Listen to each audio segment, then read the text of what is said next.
अथ श्रीहरिध्यानाष्टकम्। वन्दे कान्ततनुं प्रशान्तवदनं वन्दे शुचिक्लेक्षणं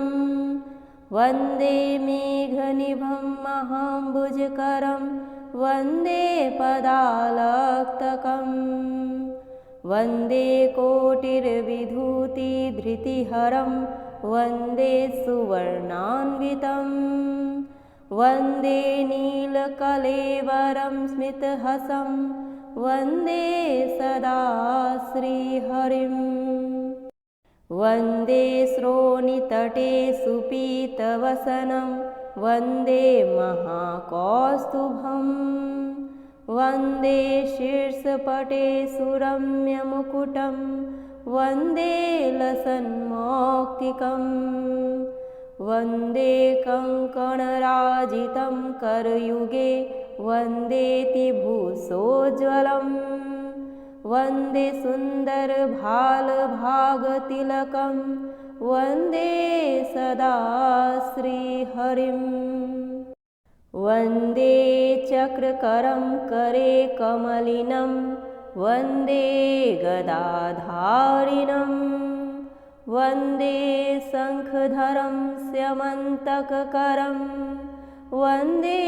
विलासालयं वन्दे सागरकन्यकापतिमणिं वन्दे जगत्स्वामिनं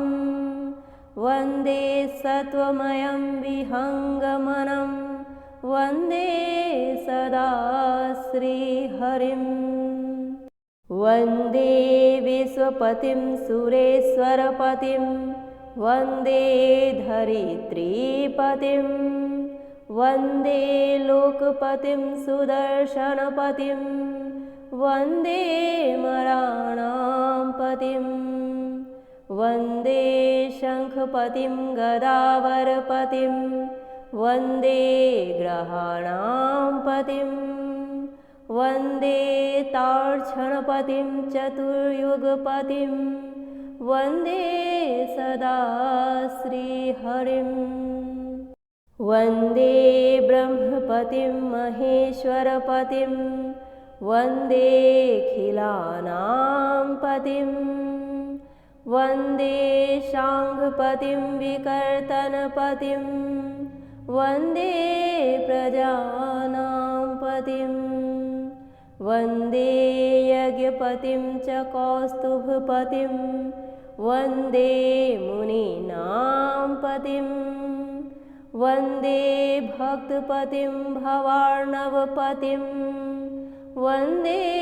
सदा श्रीहरिं वन्दे सर्वगुणेश्वरं सुरवरं वन्दे त्रिलोकीश्वरं वन्दे पापविघातकं रिपुहरं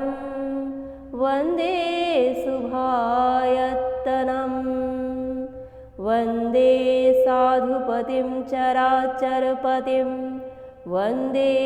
जनानां पतिं वन्दे गोलकधामनाथमनिशं वन्दे सदा श्रीहरिं वन्दे श्रीजगदीश्वरं क्षितिधरं वन्दे च धर्मद्रुमं वन्दे दैत्यनिसूदनं कलिहरं वन्दे कृपाकारकं वन्दे कालकरालदण्डदहकं वन्दे सुमुक्तिप्रदं वन्दे सर्वसुखास्पदं सुरगुरुं वन्दे सदा श्रीहरिं वन्दे न्यायशोधिपं दुरितहं वन्दे दयादायकं वन्दे जन्महरं कुनीतिदमनं वन्दे सुकामप्रदं वन्दे भक्तविनोदनं मुनिनुतं वन्दे प्रजारञ्जकं वन्दे स्नाथपतिं दरिद्रनृपतिं वन्दे सदा श्रीहरिम् वन्दे कान्ततनुं प्रशान्तवदनं वन्दे शुचक्लेक्षणं वन्दे मेघनिभं महाम्बुजकरं वन्दे पदालक्तकम् वन्दे कोटिर्विधूतिधृतिहरं वन्दे सुवर्णान्वितं वन्दे नीलकलेवरं स्मितहसं वन्दे सदा श्रीहरिम् वन्दे श्रोणितटे सुपीतवसनं वन्दे महाकौस्तुभम् वन्दे शीर्षपटे सुरम्यमुकुटं वन्दे लसन्मौक्तिकम् वन्दे कङ्कणराजितं करयुगे वन्देतिभूषोज्ज्वलम् वन्दे सुन्दरभालभागतिलकं वन्दे सदा श्रीहरिम् वन्दे चक्रकरं करे कमलिनं वन्दे गदाधारिणं वन्दे शङ्खधरं स्यमन्तककरं वन्दे विलासालयम् वन्दे सागरकन्यकापतिमणिं वन्दे जगत्स्वामिनम् वन्दे सत्त्वमयं विहङ्गमनं वन्दे सदा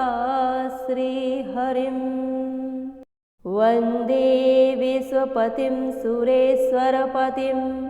वन्दे धरित्रीपतिं वन्दे लोकपतिं सुदर्शनपतिं वन्दे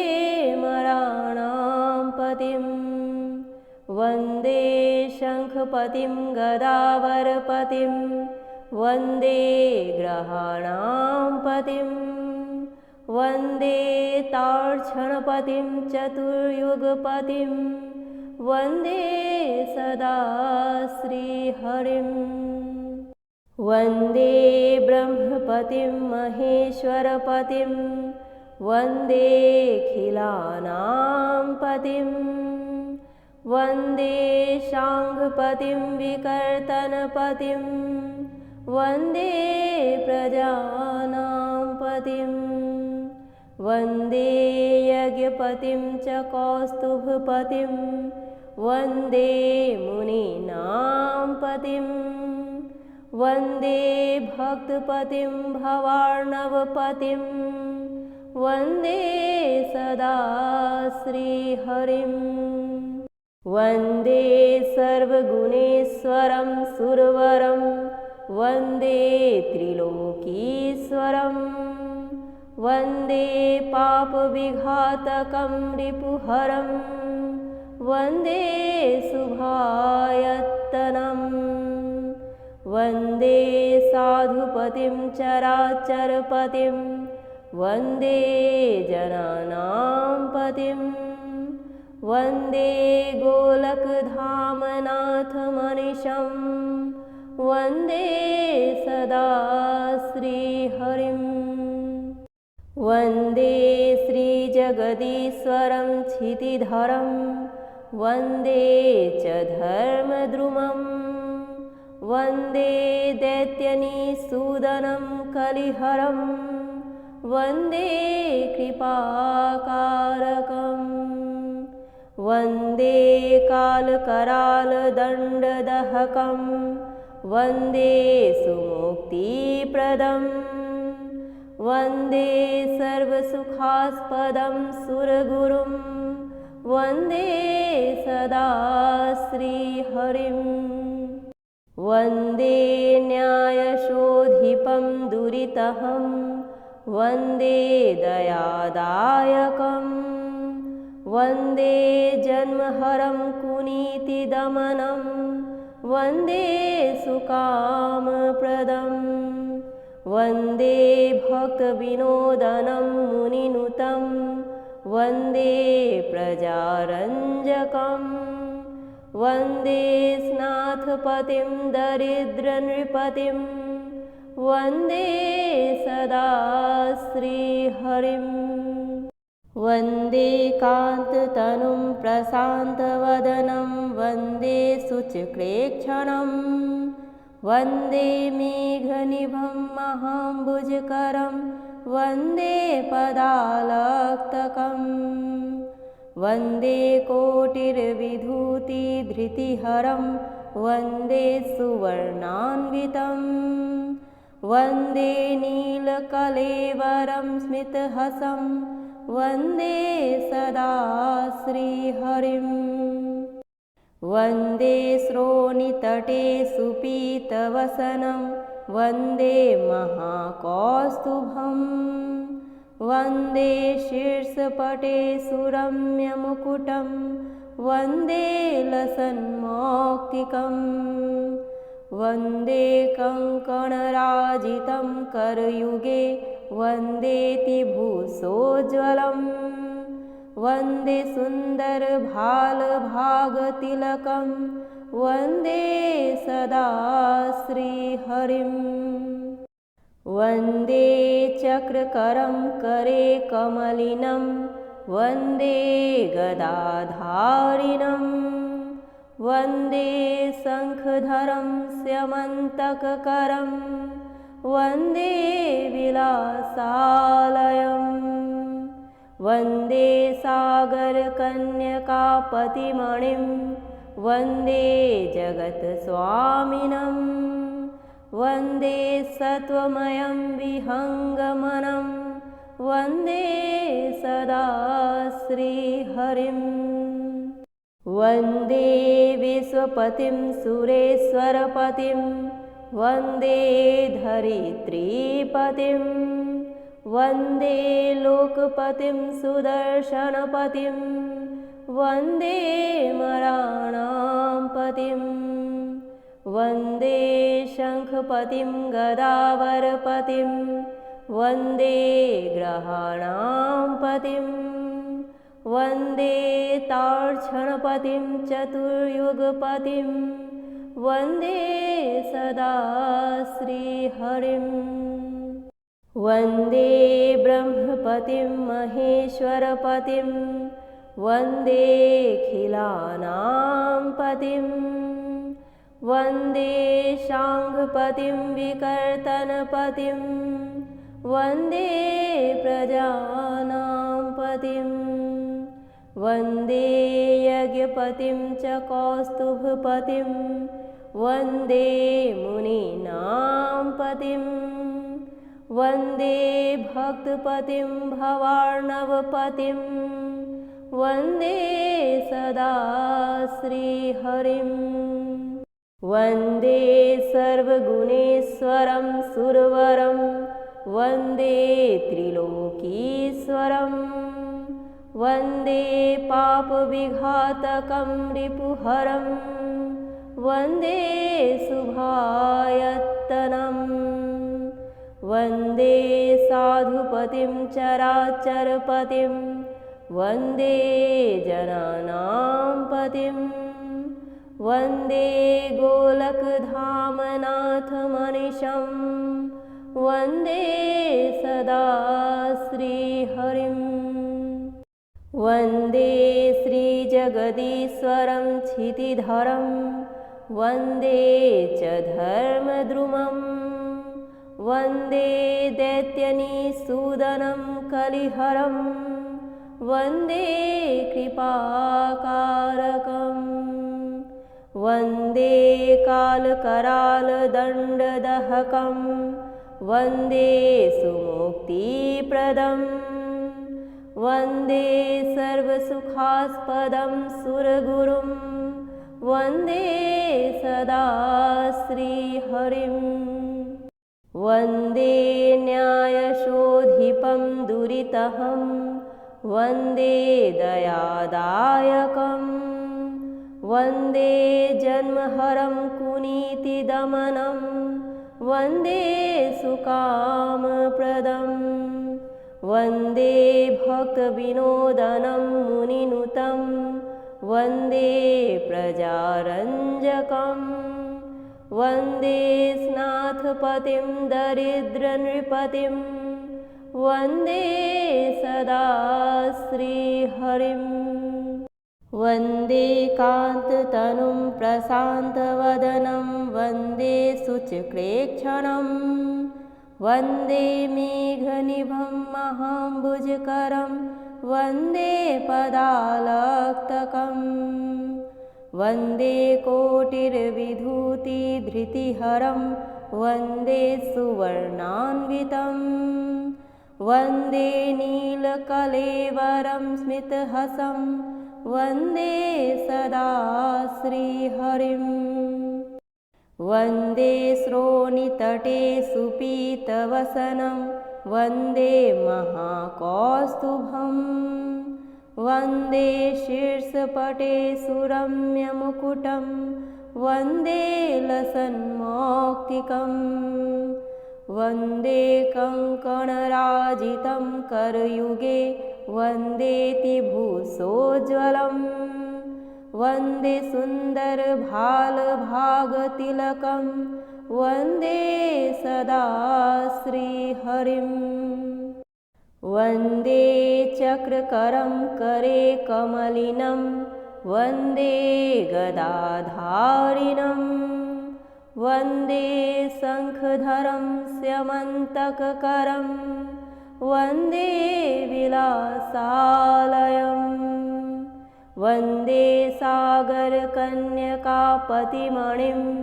वन्दे जगत्स्वामिनं वन्दे सत्त्वमयं विहङ्गमनं वन्दे सदा श्रीहरिम् वन्दे विश्वपतिं सुरेश्वरपतिं वन्दे धरित्रीपतिं वन्दे लोकपतिं सुदर्शनपतिं वन्दे मराणां पतिं वन्दे शङ्खपतिं गदावरपतिं वन्दे ग्रहाणां पतिं वन्दे तार्क्षणपतिं चतुर्युगपतिं वन्दे सदा श्रीहरिम् वन्दे ब्रह्मपतिं महेश्वरपतिं वन्देऽखिलानां पतिं वन्दे शाङ्गपतिं विकर्तनपतिं वन्दे प्रजानां पतिं वन्दे यज्ञपतिं च कौस्तुभपतिं वन्दे मुनीनां पतिं वन्दे भक्तपतिं भवार्णवपतिं वन्दे सदा श्रीहरिम् वन्दे सर्वगुणेश्वरं सुरवरं वन्दे त्रिलोकीश्वरं वन्दे पापविघातकं रिपुहरं वन्दे शुभायत्तनं वन्दे साधुपतिं चराचरपतिं वन्दे जनानां पतिं वन्दे गोलकधामनाथमनिशं वन्दे सदा श्रीहरिम् वन्दे श्रीजगदीश्वरं क्षितिधरं वन्दे च धर्मद्रुमं वन्दे दैत्यनिसूदनं कलिहरं वन्दे कृपाकारकं वन्दे कालकरालदण्डदहकं वन्दे सुमुक्तिप्रदं वन्दे सर्वसुखास्पदं सुरगुरुं वन्दे सदा श्रीहरिम् वन्दे न्यायशोधिपं दुरितहं वन्दे दयादायकं वन्दे जन्महरं कुनीतिदमनं वन्दे सुकामप्रदं वन्दे भक्तविनोदनं मुनिनुतं वन्दे प्रजारञ्जकं वन्दे स्नाथपतिं दरिद्रनृपतिं वन्दे सदा श्रीहरिं वन्दे कान्ततनुं प्रशान्तवदनं वन्दे शुचिक्लेक्षणं वन्दे मेघनिभं महाम्बुजकरं वन्दे पदालक्तकं वन्दे कोटिर्विधूतिधृतिहरं वन्दे सुवर्णान्वितं वन्दे नीलकलेवरं स्मितहसं वन्दे सदा श्रीहरिं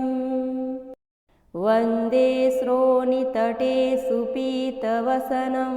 वन्दे महाकौस्तुभं वन्दे शीर्षपटे सुरम्यमुकुटं वन्दे लसन्मौक्तिकं वन्दे कङ्कणराजितं करयुगे वन्देतिभूषोज्ज्वलं वन्दे सुन्दरभालभागतिलकं वन्दे सदा श्रीहरिं वन्दे चक्रकरं करे कमलिनं वन्दे गदाधारिणं वन्दे शङ्खधरं स्यमन्तककरं वन्दे विलासालयं वन्दे सागरकन्यकापतिमणिं वन्दे जगत्स्वामिनं वन्दे सत्त्वमयं विहङ्गमनं वन्दे सदा श्रीहरिं वन्दे विश्वपतिं सुरेश्वरपतिं वन्दे धरित्रीपतिं वन्दे लोकपतिं सुदर्शनपतिं वन्दे मराणां पतिं वन्दे शङ्खपतिं गदावरपतिं वन्दे ग्रहाणां पतिं वन्दे तार्क्षणपतिं चतुर्युगपतिं वन्दे सदा श्रीहरिं वन्दे ब्रह्मपतिं महेश्वरपतिं वन्देऽखिलानां पतिं वन्दे शाङ्गपतिं विकर्तनपतिं वन्दे प्रजानां पतिं वन्दे यज्ञपतिं च कौस्तुभपतिं वन्दे मुनीनां पतिं वन्दे भक्तपतिं भवार्णवपतिं वन्दे सदा श्रीहरिं वन्दे सर्वगुणेश्वरं सुरवरं वन्दे त्रिलोकीश्वरं वन्दे पापविघातकं रिपुहरं वन्दे शुभायत्तनं वन्दे साधुपतिं चराचरपतिं वन्दे जनानां पतिं वन्दे गोलकधामनाथमनिशं वन्दे सदा श्रीहरिं वन्दे श्रीजगदीश्वरं क्षितिधरं वन्दे च धर्मद्रुमं वन्दे दैत्यनिसूदनं कलिहरं वन्दे कृपाकारकं वन्दे कालकरालदण्डदहकं वन्दे सुमुक्तिप्रदं वन्दे सर्वसुखास्पदं सुरगुरुं वन्दे सदा श्रीहरिं वन्दे न्यायशोधिपं दुरितहं वन्दे दयादायकं वन्दे जन्महरं कुनीतिदमनं वन्दे सुकामप्रदं वन्दे भक्तविनोदनं मुनिनुतं वन्दे प्रजारञ्जकं वन्दे स्नाथपतिं दरिद्रनृपतिं वन्दे सदा श्रीहरिं वन्दे कान्ततनुं प्रशान्तवदनं वन्दे शुचक्रेक्षणं वन्दे मेघनिभं महाम्बुजकरं वन्दे पदालक्तकं वन्दे कोटिर्विधूतिधृतिहरं वन्दे सुवर्णान्वितं वन्दे नीलकलेवरं स्मितहसं वन्दे सदा श्रीहरिं वन्दे श्रोणितटे सुपीतवसनं वन्दे महाकौस्तुभं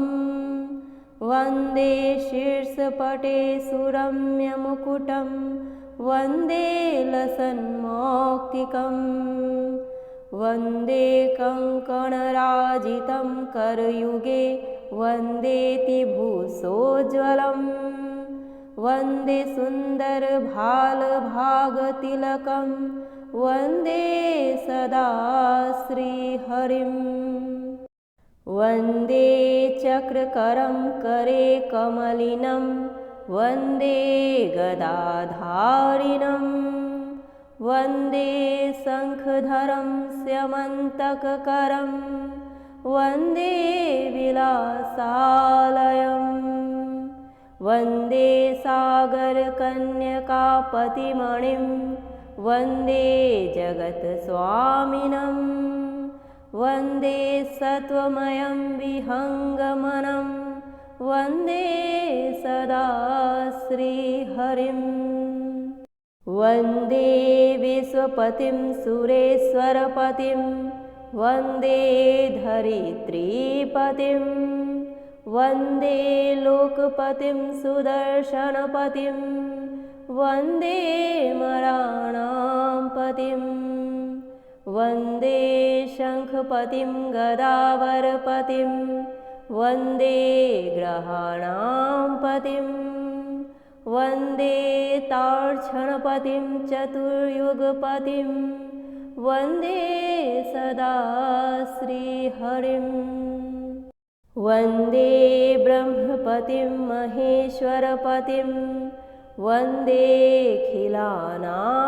पतिं वन्दे शाङ्खपतिं विकर्तनपतिं वन्दे प्रजानां पतिं वन्दे यज्ञपतिं च कौस्तुभपतिं वन्दे मुनीनां पतिं वन्दे भक्तपतिं भवार्णवपतिं वन्दे सदा श्रीहरिं वन्दे सर्वगुणेश्वरं सुरवरं वन्दे त्रिलोकीश्वरं वन्दे पापविघातकं रिपुहरं वन्दे शुभायत्तनं वन्दे साधुपतिं चराचरपतिं वन्दे जनानां पतिं वन्दे गोलकधामनाथमनिशं वन्दे सदा श्रीहरिं वन्दे श्रीजगदीश्वरं क्षितिधरं वन्दे च धर्मद्रुमं वन्दे दैत्यनिसूदनं कलिहरं वन्दे कृपाकारकं वन्दे कालकरालदण्डदहकं वन्दे सुमुक्तिप्रदं वन्दे सर्वसुखास्पदं सुरगुरुं वन्दे सदा श्रीहरिं वन्दे न्यायशोधिपं दुरितहं वन्दे दयादायकं वन्दे जन्महरं कुनीतिदमनं वन्दे सुकामप्रदं वन्दे भक्तविनोदनं मुनिनुतं वन्दे प्रजारञ्जकं वन्दे स्नाथपतिं दरिद्रनृपतिं वन्दे सदा श्रीहरिं वन्दे कान्ततनुं प्रशान्तवदनं वन्दे शुचिक्लेक्षणं वन्दे मेघनिभं महाम्बुजकरं वन्दे पदालक्तकं वन्दे कोटिर्विधूतिधृतिहरं वन्दे सुवर्णान्वितं वन्दे नीलकलेवरं स्मितहसं वन्दे सदा श्रीहरिं वन्दे श्रोणितटे सुपीतवसनं वन्दे महाकौस्तुभं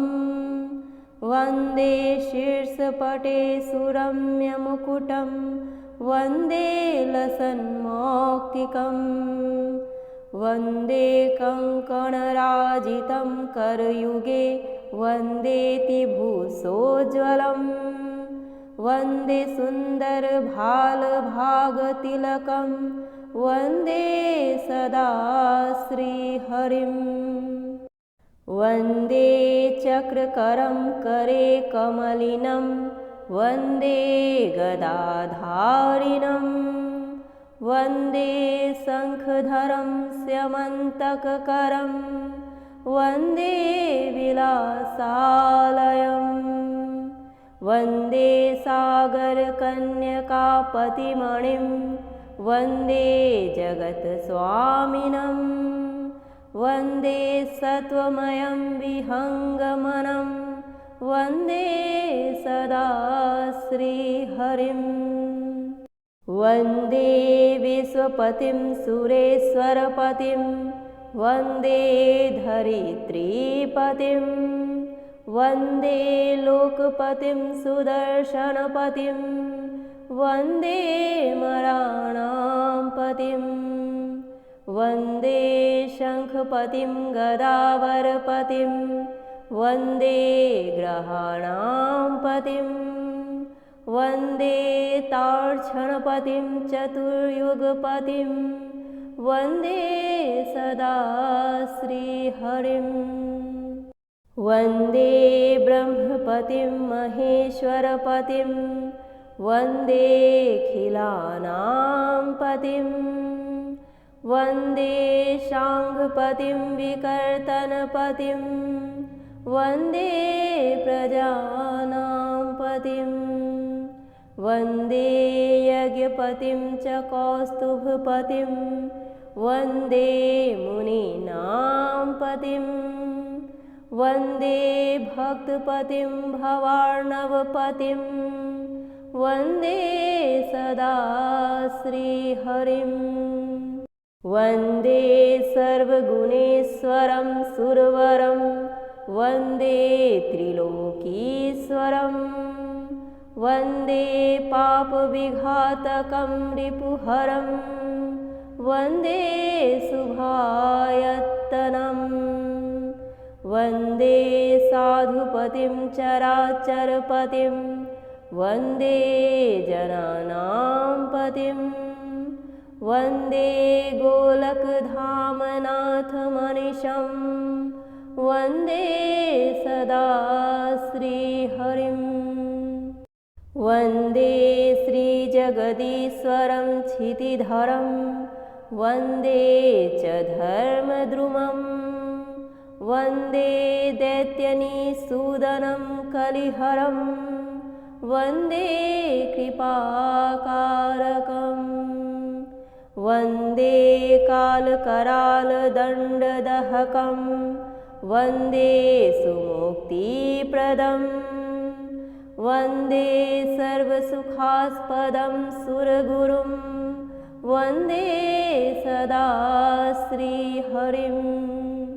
वन्दे न्यायशोधि नृपं दुरितहं वन्दे दयादायकं वन्दे जन्महरं कुनीतिदमनं वन्दे सुकामप्रदं वन्दे भक्तविनोदनं मुनिनुतं वन्दे प्रजारञ्जकं वन्दे स्नाथपतिं दरिद्रनृपतिं वन्दे सदा श्रीहरिं वन्दे कान्ततनुं प्रशान्तवदनं वन्दे शुचक्लेक्षणं वन्दे मेघनिभं महाम्बुजकरं वन्दे पदालक्तकं वन्दे कोटिर्विधूतिधृतिहरं वन्दे सुवर्णान्वितं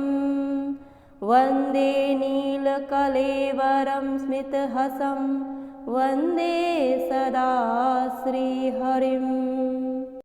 वन्दे श्रोणितटे सुपीतवसनं वन्दे महाकौस्तुभं वन्दे शीर्षपटे सुरम्यमुकुटं वन्दे लसन्मौक्तिकं वन्दे कङ्कणराजितं करयुगे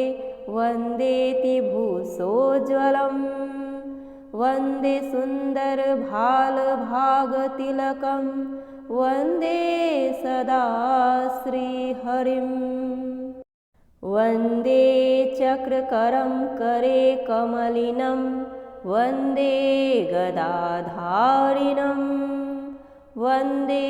शङ्खधरं स्यमन्तककरं वन्दे विलासालयं वन्दे सागरकन्यकापतिमणिं वन्दे जगत्स्वामिनं वन्दे सत्त्वमयं विहङ्गमनं वन्दे सदा श्रीहरिं वन्दे विश्वपतिं सुरेश्वरपतिं वन्दे धरित्रीपतिं वन्दे लोकपतिं सुदर्शनपतिं वन्दे मराणां पतिं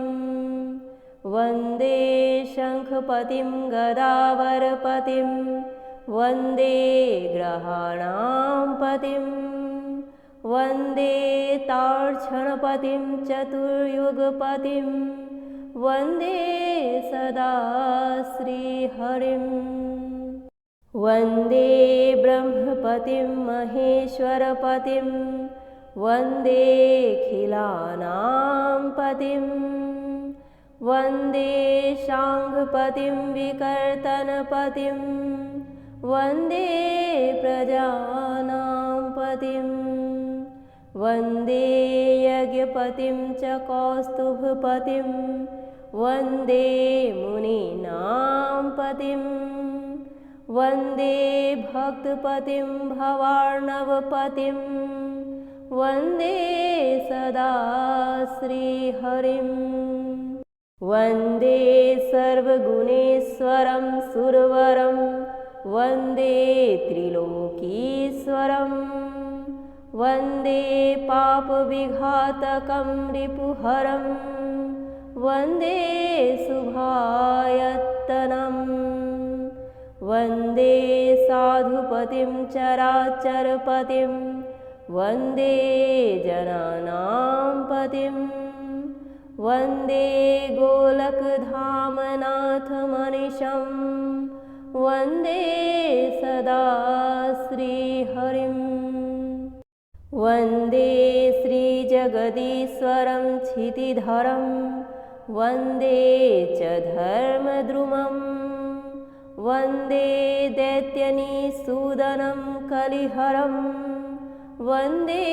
कृपाकारकम् वन्दे कालकरालदण्डदहकं वन्दे सुमुक्तिप्रदं वन्दे सर्वसुखास्पदं सुरगुरुं वन्दे सदा श्रीहरिं वन्दे न्यायशोधिपं दुरितहं वन्दे दयादायकं वन्दे जन्महरं कुनीतिदमनं वन्दे सुकामप्रदं वन्दे भक्तविनोदनं मुनिनुतं वन्दे प्रजारञ्जकम् वन्दे स्नाथपतिं दरिद्रनृपतिं वन्दे सदा श्रीहरिं वन्दे कान्ततनुं प्रशान्तवदनं वन्दे शुचक्लेक्षणं वन्दे मेघनिभं महाम्बुजकरं वन्दे पदालक्तकम्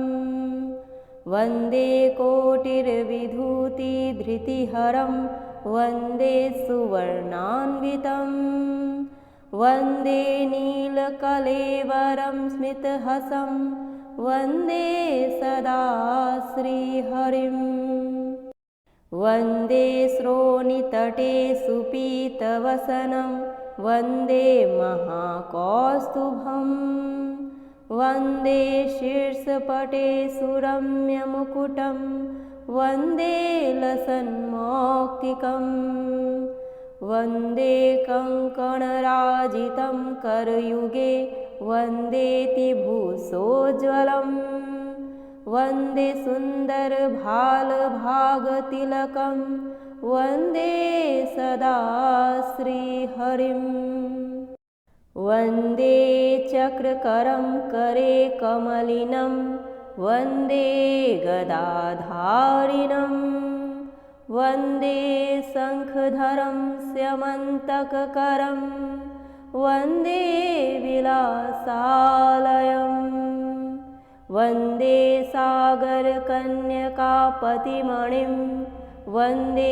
जगत्स्वामिनं वन्दे सत्त्वमयं विहङ्गमनं वन्दे सदा श्रीहरिं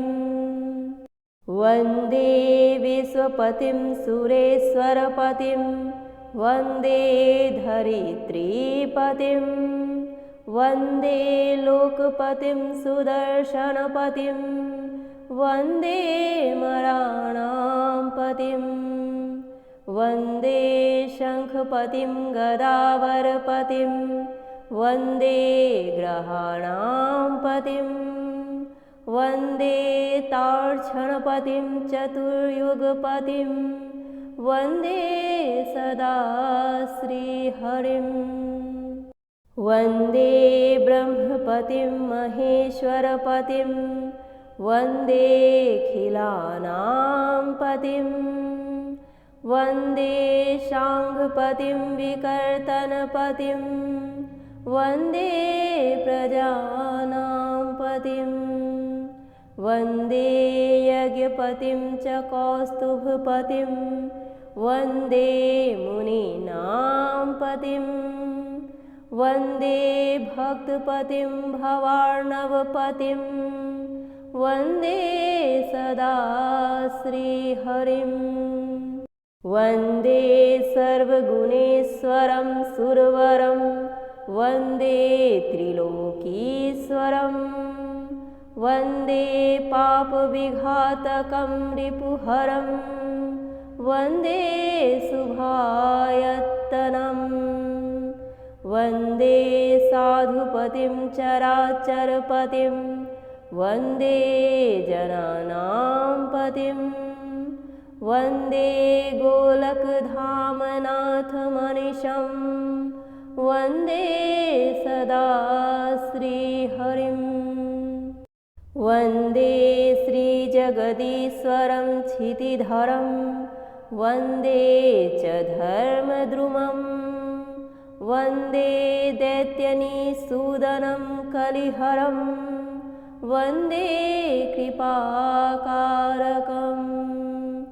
वन्दे कालकरालदण्डदहकं वन्दे सुमुक्तिप्रदं वन्दे सर्वसुखास्पदं सुरगुरुं वन्दे सदा श्रीहरिं वन्दे न्यायशोधिपं दुरितहं वन्दे दयादायकं वन्दे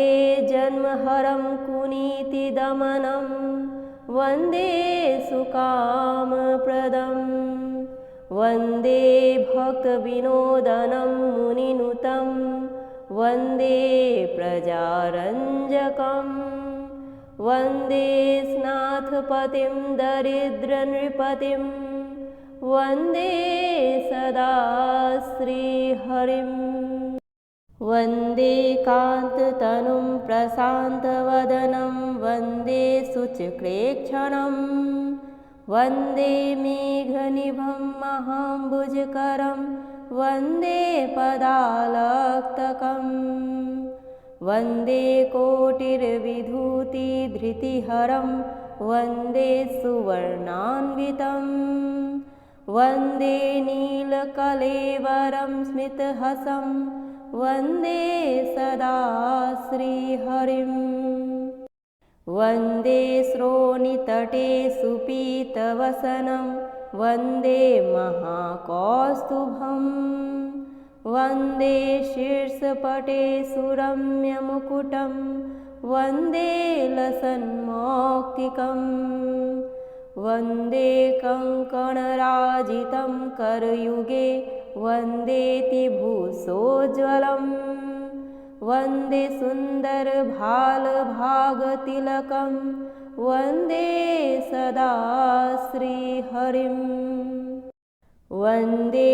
चक्रकरं करे कमलिनं वन्दे गदाधारिणं वन्दे शङ्खधरं स्यमन्तककरं वन्दे विलासालयं वन्दे सागरकन्यकापतिमणिं वन्दे जगत्स्वामिनं वन्दे सत्त्वमयं विहङ्गमनं वन्दे सदा श्रीहरिं वन्दे विश्वपतिं सुरेश्वरपतिं वन्दे धरित्रीपतिं वन्दे लोकपतिं सुदर्शनपतिं वन्दे मराणां पतिं वन्दे शङ्खपतिं गदावरपतिं वन्दे ग्रहाणां पतिं वन्दे तार्क्षणपतिं चतुर्युगपतिं वन्दे सदा श्रीहरिं वन्दे ब्रह्मपतिं महेश्वरपतिं वन्देऽखिलानां पतिं वन्दे शाङ्खपतिं विकर्तनपतिं वन्दे प्रजानां पतिं वन्दे यज्ञपतिं च कौस्तुभपतिं वन्दे मुनीनां पतिं वन्दे भक्तपतिं भवार्णवपतिं वन्दे सदा श्रीहरिं वन्दे सर्वगुणेश्वरं सुरवरं वन्दे त्रिलोकीश्वरं वन्दे पापविघातकं रिपुहरं वन्दे शुभायत्तनं वन्दे साधुपतिं चराचरपतिं वन्दे जनानां पतिं वन्दे गोलकधामनाथमनिशं वन्दे सदा श्रीहरिं वन्दे श्रीजगदीश्वरं क्षितिधरं वन्दे च धर्मद्रुमं वन्दे दैत्यनिसूदनं कलिहरं वन्दे कृपाकारकं वन्दे कालकरालदण्डदहकं वन्दे सुमुक्तिप्रदं वन्दे सर्वसुखास्पदं सुरगुरुं वन्दे सदा श्रीहरिम् वन्दे न्यायशोधिपं दुरितहं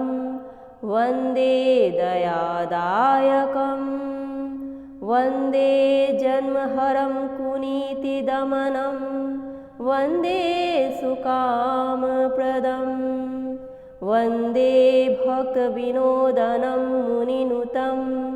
वन्दे प्रजारञ्जकं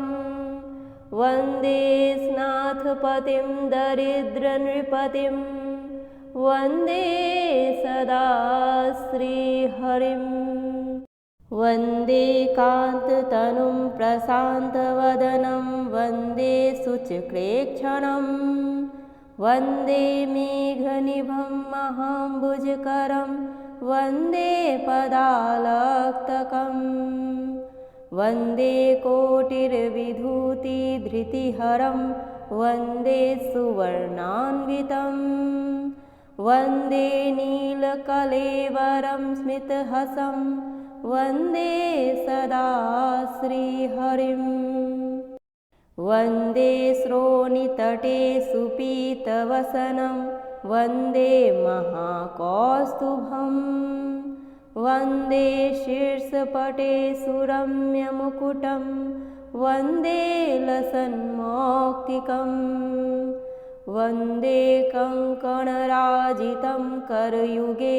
वन्देतिभूषोज्ज्वलं वन्दे सुन्दरभालभागतिलकं वन्दे सदा श्रीहरिम् वन्दे चक्रकरं करे कमलिनं वन्दे गदाधारिणं वन्दे शङ्खधरं स्यमन्तककरं वन्दे विलासालयं वन्दे सागरकन्यकापतिमणिं वन्दे जगत्स्वामिनं वन्दे सत्त्वमयं विहङ्गमनं वन्दे सदा श्रीहरिम् वन्दे विश्वपतिं सुरेश्वरपतिं वन्दे धरित्रीपतिं वन्दे लोकपतिं सुदर्शनपतिं वन्दे मराणां पतिं वन्दे शङ्खपतिं गदावरपतिं वन्दे ग्रहाणां पतिं वन्दे तार्क्षणपतिं चतुर्युगपतिं वन्दे सदा श्रीहरिम् वन्दे ब्रह्मपतिं महेश्वरपतिं वन्देऽखिलानां पतिं वन्दे शाङ्खपतिं विकर्तनपतिं वन्दे प्रजानां पतिं वन्दे यज्ञपतिं च कौस्तुभपतिं वन्दे मुनीनां पतिं वन्दे भक्तपतिं भवार्णवपतिं